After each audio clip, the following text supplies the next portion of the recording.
Hey everybody, welcome to the Hoop and the Harm. There's been a lot of hooping, a lot of harming, and these series have taken a turn. I don't even know what I'm witnessing in your series, Nolan, and I'm just going to let you tell me what you were witnessing because it makes no sense to me. Well, let me say this. Honestly, I think we were pretty spot on with our picks. I mean, overall, I think it's kind of gone the way we've imagined it to go, if not for some crazy circumstances to get them there. But if you want to start with the Knicks, I know they're up 2-1 right now.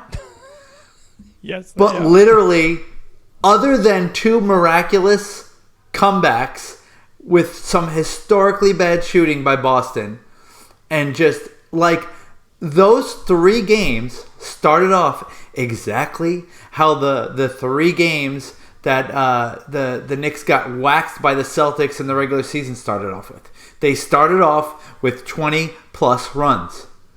Every single one of them. By Boston. By Boston. Yes. They started off with the Knicks being down and looking like they were not even in their league. And so for me as a Knicks fan, I said that this series would be. I wanted to pick the Celtics in 4, but I didn't want to be that Debbie Downer, pessimistic PTSD Knicks fan. So I gave them a chance to win 1. I think we were both 4 or 5 though. Yeah, but I mean, this series. There is no reason for me to believe that tonight's game or any other game in this series is going to start off any differently. So I have a question for you because I pondered this when they were ahead 2-0. Can they do this 2 more times? If they have to win 2 more times by overcoming a 20-point deficit, then I would say no. I would say no. The Celtics are just not going to lose that way 4 times. So that's why tonight's game to me is key. Can the Knicks do something different? Can they come out and, God forbid, they take a 10, 15 point lead. Just be really competitive. Go jab for jab with them.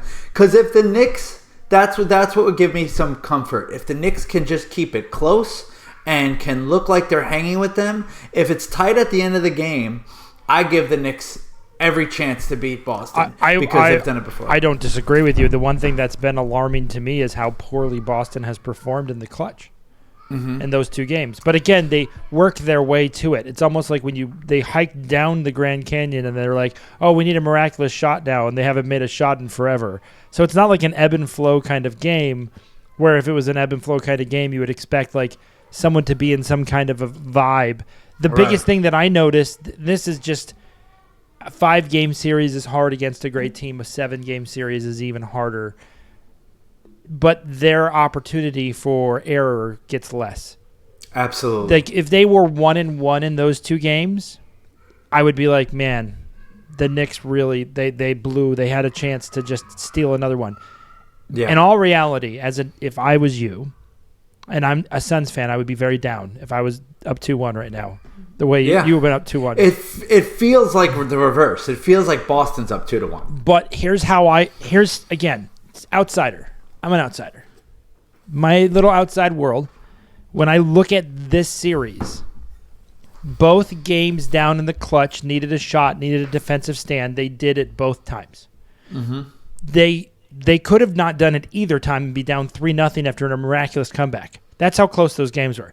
But they pulled off both games when they had to. We both agree they had no chance on Game 3. Okay, there was no 25-point shot. It's not happening. The Harden special wasn't occurring, so we all know that's the case. If the Knicks win this series, and I can't believe I'm saying that right now because earlier I wouldn't have said that, they are going to win 2 more 1-point games. Absolutely. And if Boston wins the series, they will win 3 more 20-point game series. Right. It'll be blowouts. So, there's an opportunity for the Knicks to be minus 80 or 75 minus their 2-point victories. Right. and go to Game 7. That would be incredible. I will say this. If there is one thing that you can say the Knicks have more experience and more comfortability with, it's those close, nail-biting games at the end. Because the Knicks have played in them all season. The Knicks have had very few games where they blew teams out of the water. They bring them back in. We talk about it. They were like a fisherman, right? They let the line out, they bring it back in. They let the line out, they bring it back in. Yeah. That's the Knicks when they play. Because I literally, watching them with you through the end of the season.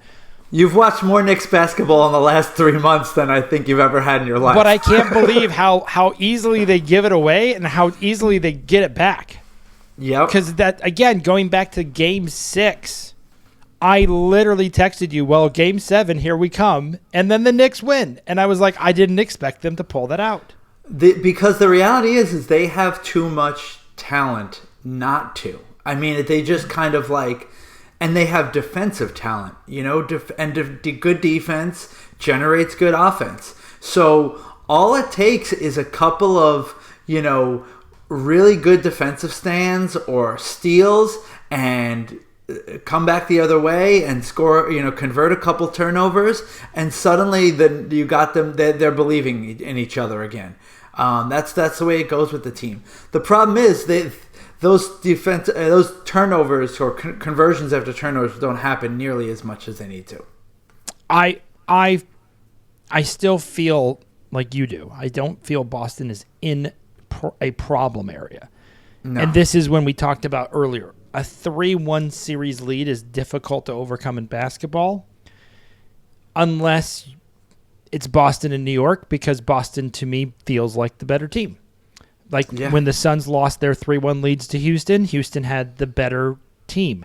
The difference that I have in the Houston teams compared to these teams and these teams that are down 3-1 is because every team relies on three-point shooting, you're expecting 3 straight games of you to be on.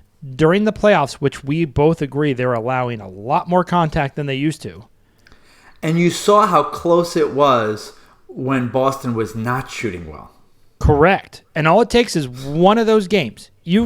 Boston has to play, they have to play 3 more games where they shoot well. Right. And I would agree, the Knicks are gone. But they have to play 3 more games. Yeah. And they have shot well for already, they have one bad game.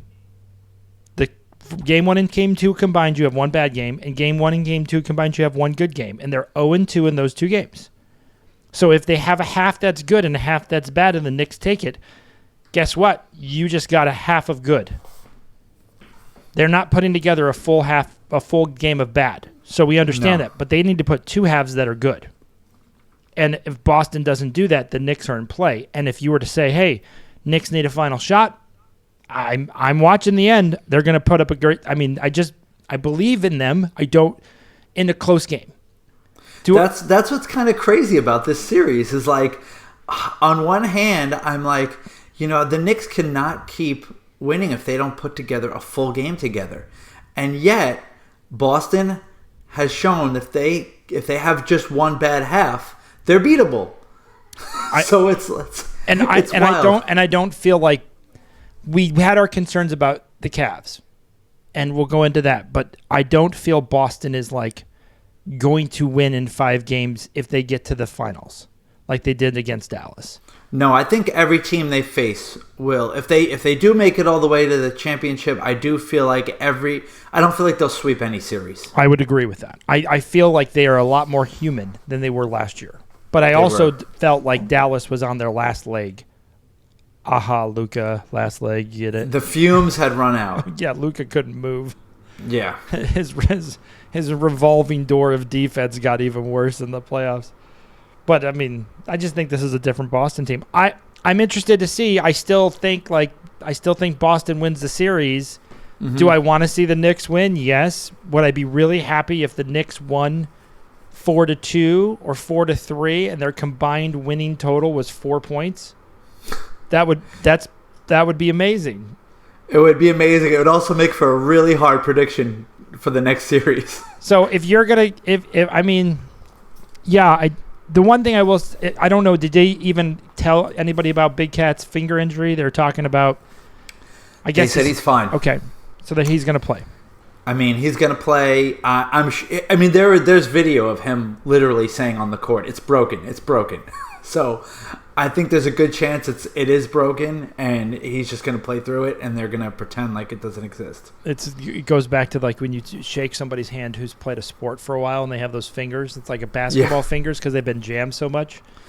I mean, hockey players are playing with broken stuff all the time, so you're not wrong. You aren't wrong. So you're nervously anticipating the next game of the Knicks Boston series. I'm going to just tune in the third or fourth quarter. Feels like an elimination game for me. But here's the thing: is you're guaranteed Game 6. If you would have said before the series you get 6 games, you would have been really happy. I would have been like, okay, something must have went right. And I think it has. If you look at it, I think it has. Yeah. I don't get how they got there. I think Boston is still a little confused, but this is where we are. Yeah, I know. Maybe I'm starting to drink the Kool-Aid, but like the Knicks have to be flawless going out. But in a way, so does Boston. Boston's got to be flawless too. I agree because again, you lose that third game. Then you have no more plank. You got to everything. And we've already showed that when it gets close, they get a little tight. They get a little chippy. So we don't know. They haven't had an elimination game. I don't think they've had an elimination game in their championship run last year, and they certainly haven't had one this year. Right. So this is a little different. For sure. So going on let's go to the most disappointing series to me would have to be the Cavs. And I'm going to say Game 4 was an absolute there's nothing else to say about it other than a disaster. Yeah. They were done at half. I know Mitchell had an ankle thing, but he didn't come back. I wouldn't have brought him back either. You already tanked the whole game. I mean, it was over at halftime when that happened. So now this is where I think Indiana is advancing. Indiana's up 3-1. Cleveland's got to have 3 straight games of good shooting. I don't foresee that occurring. Mitchell has to not be hurt. He is hurt, so he has to be fine enough to play. The Indiana bigs have proven to me they're better than the Cleveland bigs. The Cleveland bigs have shown they don't show up sometimes. That's a problem. 2-2 and 3-1 are such a monumental difference, and for obvious reasons. So they have Game 5 in Cleveland. If you're Indiana, can they put them away? Absolutely, depending on Mitchell's status. We've all seen that home court advantage doesn't really matter all that much in this playoffs. I feel Indiana's got a little special to them. I don't know what the special is, but I just feel they have a little bit of special. They're on a run. Does it mean that they can beat Boston or the Knicks? And I'm saying that out loud for Knicks fan, that it's Boston or the Knicks because it's in the question right now. So I feel like Indiana is going to be very competitive in the next series. They are not an easy out. No. They have a really good roster, and in all reality, the real question everyone's going to ask is, was Cleveland real? And at this point, do I care if they're real or not? Because this is a bad showing. This is devastating, man. If you're a Cavs fan, you just had a magical year. You feel like you hung with everyone. You hung with OKC. You hung with Boston throughout the year. You really, stuck it to the teams that you were supposed to. And to see them, go out like this, again, anything can happen. It's not over. But Indiana I've said it before, they are a high-powered offense. They can just blow teams out in the blink of an eye, and they're smelling blood right now. They're smelling blood. It feels like there's too much Indiana. Mm-hmm. Like I feel like the bench is playing well. They're so deep. They're complementing each other. It's like I'm not looking at Indiana and going, okay, I get a little break here. They're going to go through a lull. Yeah, they had a bad Game 3. They were up 2-0. They had a bad Game 3. This Game 4 was a must for Cleveland, and they got blown out. Like not even the doors are gone. Like a Game 2 or a Game 1. It was an important Game 4. I can't emphasize that enough. So I'm sorry if I'm not buying the good vibes from Cleveland, who was like, hey, we can come back. We did it before. Remember when we had that guy who's never aged, LeBron James, and that other guy who has the best handles in the sport, Kyrie? Yeah, they're not walking through that locker room. I just don't.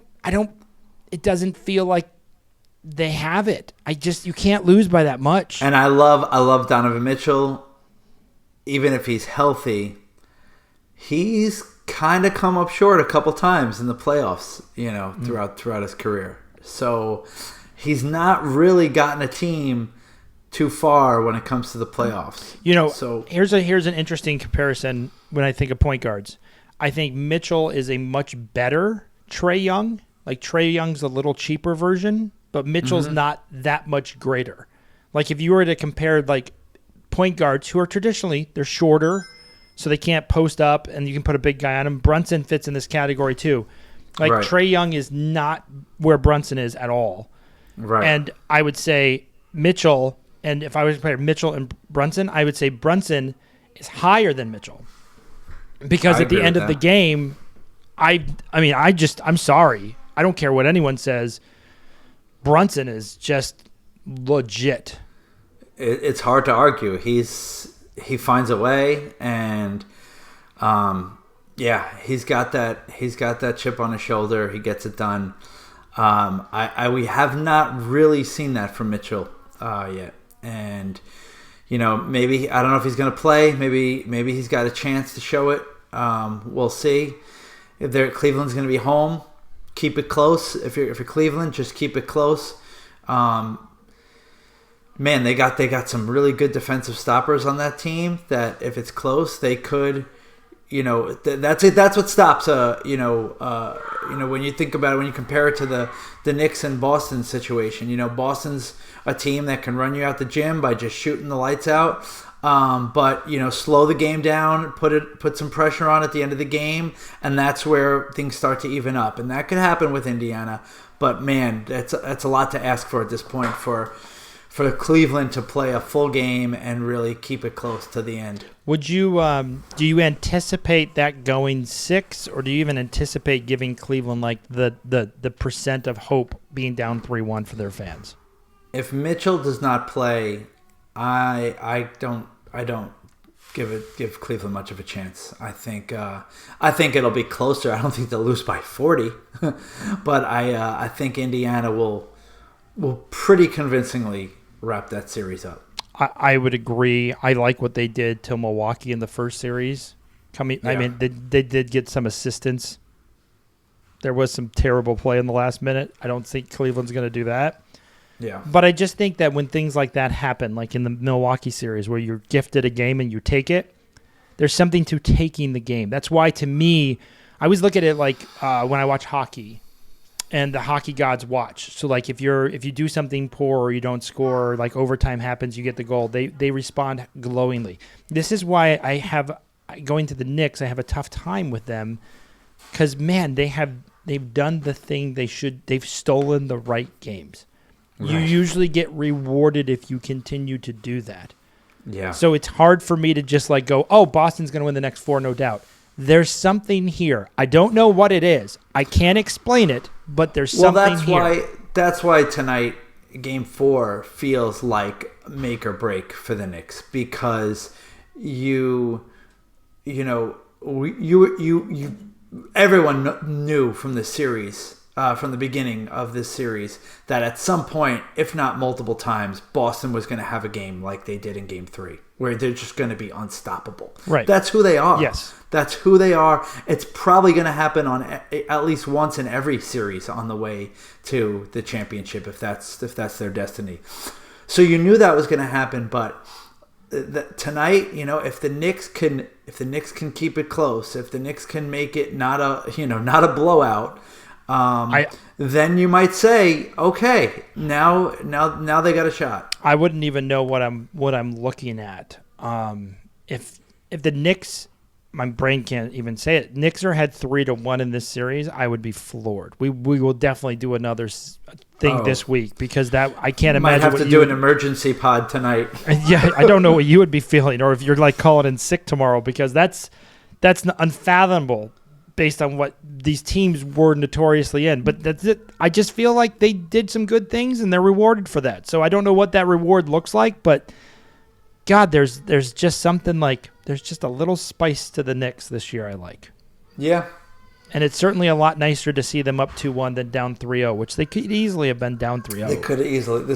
You could be getting swept tonight. This could be an actual elimination game. Yeah, tonight. and you could have been like, oh, and that's the thing is when I watch when a team is supposed to be eliminated in the playoffs, like they're supposed to have lost those games and they win them, it bites the team that should have won them. That's what I'm used to. Will it bite Boston? One can hope because I love fresh people moving on in the playoffs.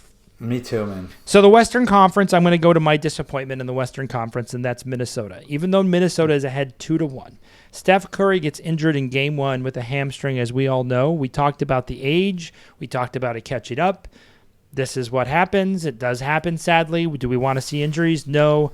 I feel this is why I'm disappointed. If Steph Curry is playing, Golden State is not only the favorites to beat Minnesota, but they are beating Minnesota. I feel Minnesota plays sloppy at times. They play very careless.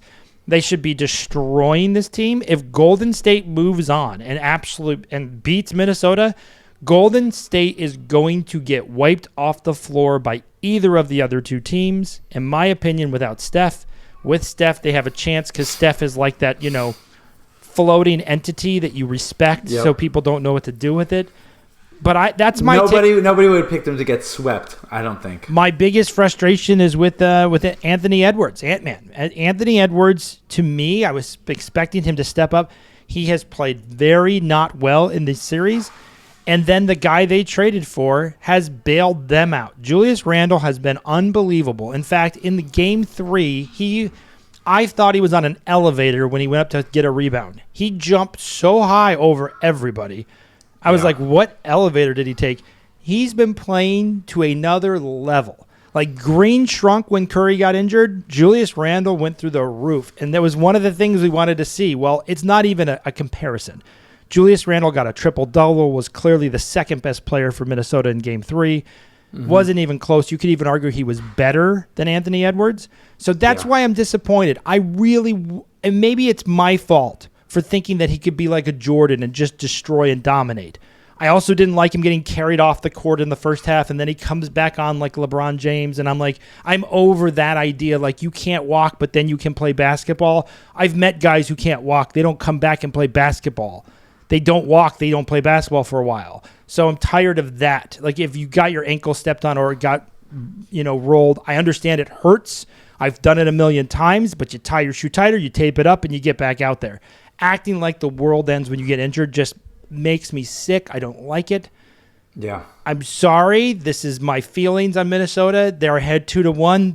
They should win this series, absolutely. But my confidence in them is being deflated like a balloon over time.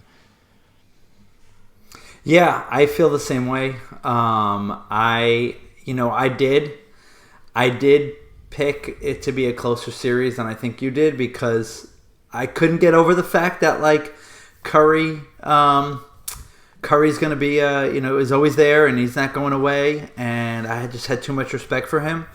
But like Curry's out. So, they had Curry go out in the middle of Game 1 and they really could have. That was an opportunity that they didn't take advantage of. And, yes, they pretty much dominated Game 2. And Game 3, they won. But you and I both agreed they were lucky to have won because they didn't play to their best of their ability. And even if they win, the next 2 games without Curry, it's going to feel like they lucked into a win. It's going to feel because at this point, like, the wheels can only spin so much for Golden State without Curry. So, and when you look at these two teams coaching wise, I feel after watching what I'm watching that Steve Kerr is on another level than Minnesota's coach. He uses his whole bench, man. He uses everybody. It's like he thinks of his team as like a Swiss Army knife, and like he's got like guys for very specific roles, and you won't see them for 2 or 3 games, and all of a sudden he pulls them out. And it's keeping this series closer than it should be. And if Kerr and Golden State is dictating the terms of how this game is played. Absolutely. And Minnesota's still able to win, but they're allowing the terms to be dictated by Golden State, which, again, hats off to Kerr. And he's dealing with a player in Green that I think has been more problems than help. Yeah. I mean, his antics of just screaming at every ref, at every call, everything's not his fault. Again, I understand the sixth foul. Everyone can disagree that it's not a foul. It's probably a bad call. But at the end of the day, guess what? You earned it. I was going to say, when I saw it, I was like, that there was at least a sixth foul at some other point in the game that wasn't called on him. So, and I called that the Tim Duncan foul. Where Tim Duncan used to push you at your waist when you were jumping. They never would call that foul. Then he went to play World Basketball, and Tim Duncan got called for all these fouls. And he's like, I'm getting all these foul calls. I'm like, yeah, if he got those in the NBA, maybe like Amare would have jumped over him and gotten and ones all day long because he started a jump going one way and finished it the other opposite way. How did he do that in midair? Yeah. And you cannot tell me Jordan wouldn't get that. So anyways, that's where Coach Pop was, I think, the better coach. I think Steve Kerr is the better coach. Can he coach them to a victory? The other thing that I really didn't like when they were up by 20 in Game 2, the rest of the quarters were close. Minnesota has given this team hope by playing with them without Curry. So then Game 3... If they keep doing that and Curry comes back... I literally... You're talking about a nightmare scenario because Curry's going to come back and they're going to win by 30. Yeah, it almost feels like when Curry was in. I mean, they were so far ahead when Curry was in, and even if they don't win by 30, they're going to play. They're going to play. Just bad enough to keep them in the game. And again, to our past conversation, there's only a few minutes left, and you're getting, you're daring Curry, to miss some shots to lose a series, and I wouldn't want to be a part of that. If Minnesota's 2-2 going to Game 5, failure. Absolute failure. Like, if you're a Minnesota fan, like, that is, you want to be up 3-1. You want to end this now. Yeah. Every day I just look over at the bench. Just look over there.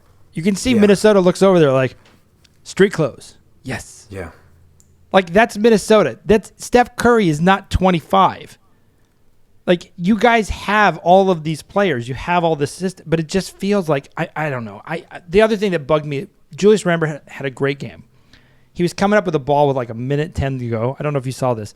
He just airmailed it out of bounds. I saw that. Like 2 seconds into the clock, I just sit there and I just said, that's Nolan.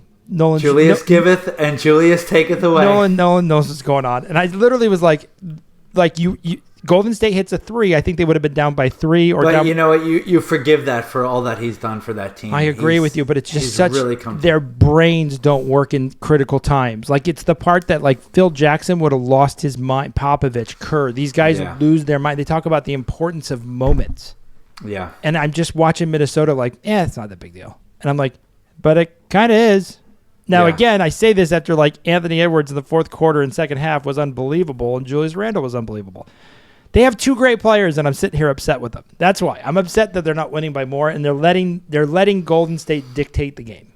Yeah. That's my upsetness. That's my old man get off my lawn complaint. And also, it kind of like it makes you think like if they do make it, like it doesn't bode well for them against OKC or Denver if this is how they're playing. Like, again, I feel like that balloon that I was so high on after the Lakers. I just feel like a lot of air came out.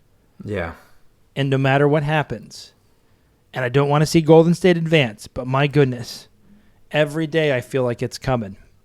Yeah. I just feel like he's getting closer, and he's going to come back and we'll see. Score 45 with one leg, and I'll be like, this is why. And you told me all about this. Also find themselves in a 2-1 situation that feels like you got to win this next one.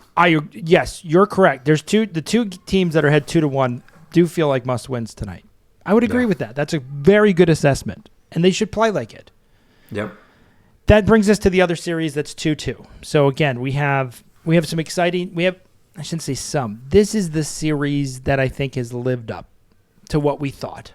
Totally. I think everyone wants 7 games out of this. Coming at it from Denver, I picked Denver. My frustration with Denver in watching them, I feel like they're not hitting the open shots when they're available. This is why they lost the game that they lost, and OKC is doing the same thing. So there's 3 games left. which team in the fourth quarter is going to hit the open shots. But my carrot on top of that is OKC in one of these 3 games could win by 30. Absolutely. Like when they beat them in game 2, it was like, oh, that was fun. Yeah. But I don't feel there's another blowout in OKC, but I'm just like, I know OKC has the MVP candidate, but they got 3 or 4 guys that are just great. Great. Yeah. And they're hitting shots, playing great defense. Their defense is elite. Their defense is elite.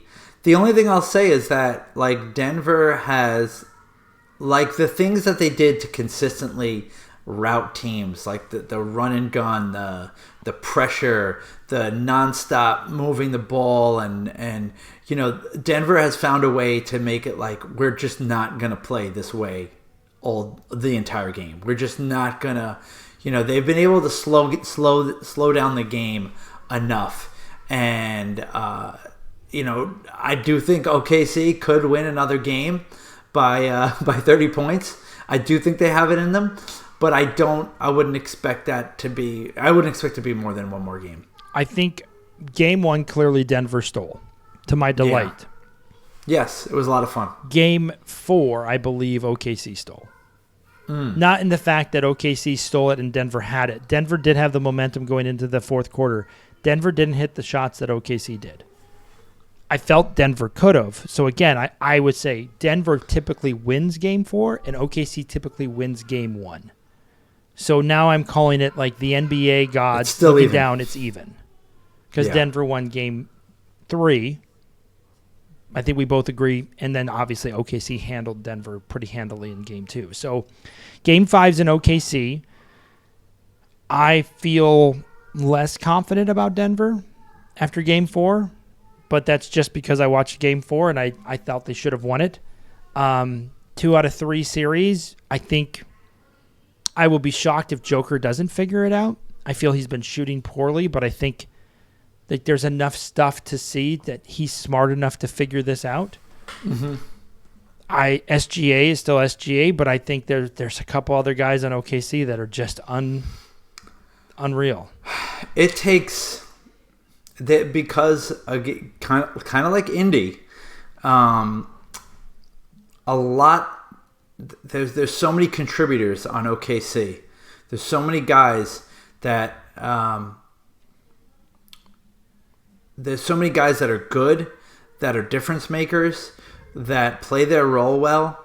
It's really hard to beat them because over and over again, because you can have a couple guys not be themselves that day, and they have enough guys to pick them up and to make up for it. And you know, okay, if everything's not clicking the way it usually does for SGA, I mean, then it's the Jalen Williams game. And if it's not smooth, if Jalen Williams doesn't have it, you know, chances are SGA does. But they're also getting contributions from Hartenstein and Chet off the bench. Yep. Like there's lots of different ways they punish you. I was thinking in my head of these final 8 teams, the teams that could end up in a NBA championship final that the league may want to die would be OKC, Indiana, and yet that's from purely basketball standpoint, that series would be fun as heck. But I would say that the viewership of that would be low. Would be very low. I can ask anybody who's a fan of the NBA who knows an Indiana player, and the problem that OKC has, again, is if they had an Anthony Edwards and a Julius Randle. Anthony Edwards and Julius Randle are an easy sell for Minnesota. You know, these guys are going to get 60. They're looking really good. You got Golden State. Steph Curry comes back. You got that story. Denver, possible repeat. We know the players. Joker's amazing. Yeah. OKC's, again, you're talking about 2 teams in the middle of America. No coast. There's no Florida. There's no New York. There's no LA. Right. Like you're trying to get attention. All the games start at 8:00 on the East Coast time. All the games are early. Yeah, and then Indiana's the same way. They have several players. I know they have, you know, a young and up and coming star, but again, it would be pretty nutty to think about a basketball final that doesn't have like Boston or New York in it, and OKC. That's pretty nuts. It could happen though. I mean, there's a real trajectory here for Indy, who is ascending, and OKC. Yeah, they've probably having more trouble with Denver than they wanted to, but they still feel like the better team. If I'm OKC, I feel like this is what's I think occurring. This is my problem with I feel like OKC is learning. It's good for them, actually. That's my worry. I did not pick them, and they're like getting better. Like they're not getting worse. Like game 1 happened. That's why game 4 was discouraging. They hit the shots, they made the plays, and they won the close game. It's like OKC's like, oh, we know how to do this. We're also very good at this, and we can play defense and make sure you don't get a second rebound. Make sure you don't get any offensive boards. And coming home, it would not surprise you to see another blowout. Or at least another convincing kind of win where it doesn't feel like Denver is really all that close from the jump. I feel like the real linchpin for Denver to win this series is Murray has to have 2 good games. Not great, but he has to be solid. 20-plus points, creating, making more things happen. Like they need someone to be Joker's assistant. You know what? I'll make a bold prediction here. I'll say Game 5, OKC wins. It's not necessarily a blowout, but it's there's not really a doubt that OKC is going to win, and they do. Game 6, Nuggets pull off a gritty win. It's close. They find a way to win at home, get it to Game 7, and Game 7, it's another one of those games where it's not a blowout, but it's the outcome's not in question. OKC wins in 7. That's my prediction. That's how I see this series going. I don't know how OKC would be in a Game 7. I think that's like to be determined. It's like watching Boston in an elimination game. I haven't seen it, so I don't know what to see with it or how they would play. Based on how Boston played at the end of Game 1 and 2, would say that they're going to play tight all game. Does OKC play tight because it's a big game? I don't know. I know Denver's used to it. They're fine. They've been in elimination games before. Yeah. So I don't quite know what we're going to see here. So if it goes Game 7, you would feel. It sounds like you might feel a little more confident about the Nuggets pulling it out. I can tell you after Game 4, my confidence in the Nuggets is shaken. Okay. And it's shaken because I didn't expect to see Joker struggle this bad at shooting. No. And he's had 2 real bad field goal percentages. So he hasn't looked like himself. And again, in sports, I always credit the other team. Clearly, he doesn't look like himself because he's playing OKC. That's what's happening. He's playing a really good defense, and they're playing him really well. Yeah. And they have a good job of rotation. The other thing that I think, because of OKC's age, because of how they built the team, their quickness and rotation is really good. It is. Like they're going to be an interesting. Like I feel more confident in OKC moving on to the finals if they win the series than I would about Denver, only because I feel like Denver looks like they're getting tired out. I agree.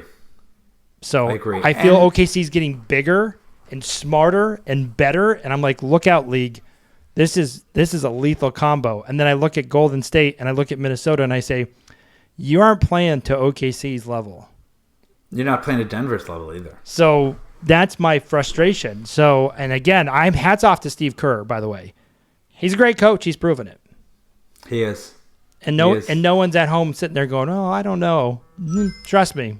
I'm watching those games. Golden State is dictating tempo with Jimmy Butler and a bunch of guys. Mm-hmm. Because Green has been unmentionable.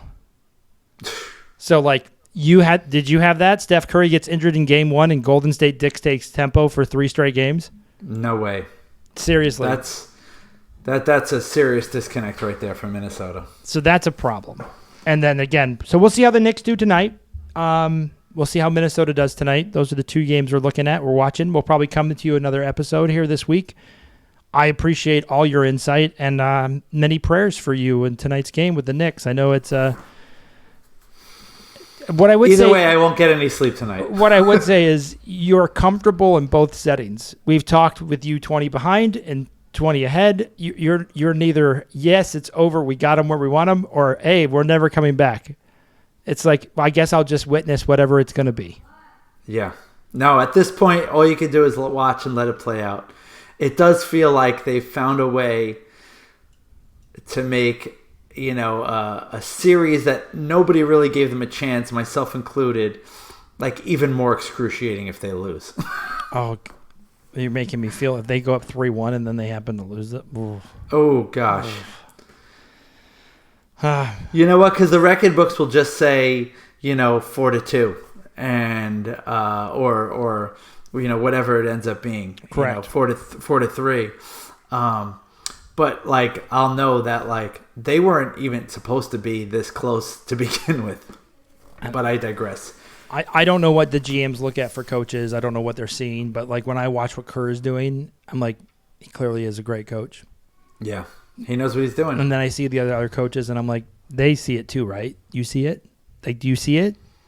Like, I'm not. Hey, that was the guy that Phil Jackson wanted to coach the Knicks. I'm not crazy, right? Like, everyone sees what I'm seeing here. Yeah. So no, he is. He's like we've said about Spoelstra. I mean, Spoelstra didn't really work out in the first round this year, but we've seen games where their team should not be in it, and they are, and it's because of really good coaching. I feel like the Houston coach is also a very good coach. He is, and he's a younger guy, and as far as coaches go, and that's a younger team, so he'll be someone I could see us talking about for a long time as a top coach. I really discouraged with Minnesota. We'll see how they go tonight. We'll see how they play and see how these injury. Sadly, the injury to Curry. I do feel Golden State wins the series running away if they have Curry, and I would have never said that before the series, but maybe game one just clouded my judgment. I don't know. I just after watching what I watched, it looked like Minnesota didn't know what they were doing. And it's not like Curry just got in the league. Like there's some tape.